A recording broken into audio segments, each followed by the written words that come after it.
Chroma key, also known as green screen, involves filming actors and objects in front of a flat screen that has a single solid color and is usually blue or green, which is why sometimes it's called green screen effect. How does this work? Well, I'm not an expert, but in general and very basic terms, film editors use computer programs to remove and replace parts of the footage by using a special function that makes everything that is green or the color that they chose invisible, and then replace it by editing almost anything into the background. It can be other locations, artificial sets, and so on and so forth. To show you, now I'm using chroma key and you can see me in my favorite beach, in a ladybug episode, or in Italy. Isn't it cool? Well, to talk about the technological affordances of chroma key, I think we first have to define the concept of technological affordances. So, what are technological affordances? As you can see, an affordance of a technology does not simply refer to the intended use, but also to the unintended consequences. That is to say, how a technology can be used, what it enables us to do with it, and also what it doesn't enable us to do with it. And it's not only about how we actually use it or what a technology was designed for. In case of the chroma key, the main affordances are: don't have to move.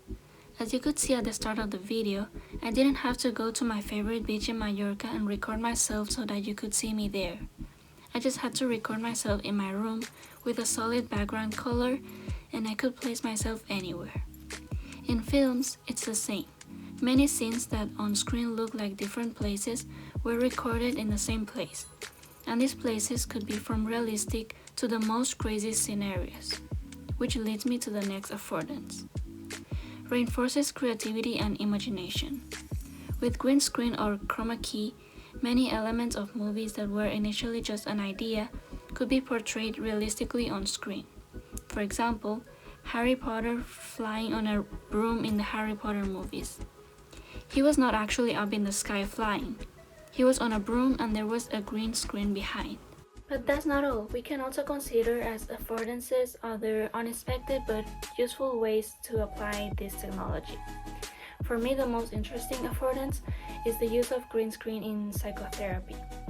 In the book Video and Filmmaking in Psychotherapy, John Inger explores how the green screen technology can have healing effects in psychotherapy patients by allowing them to virtually relieve internalized experience or invent new ones. As we can see, the affordances of a technology can be diverse, since in this case what was developed for films and artworks resulted also in a useful tool that allows therapists to explore the conscious and unconsciousness of humans.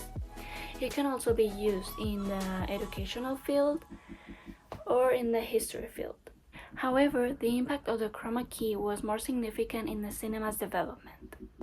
In terms of movie production, how the movie was made, we already mentioned that it allowed filmmakers to record different scenes in the same place and to be more original. We can also note that chroma key made the creation of a movie cheaper in many cases.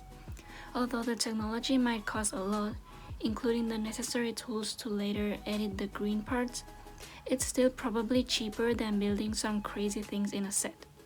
On the other side, regarding movie reception, how the audience perceived the movie, we could talk about an increase in fascination and realism, because advanced chroma key and editing could make the most unrealistic places look real and create like this a more immersive experience while watching the movie.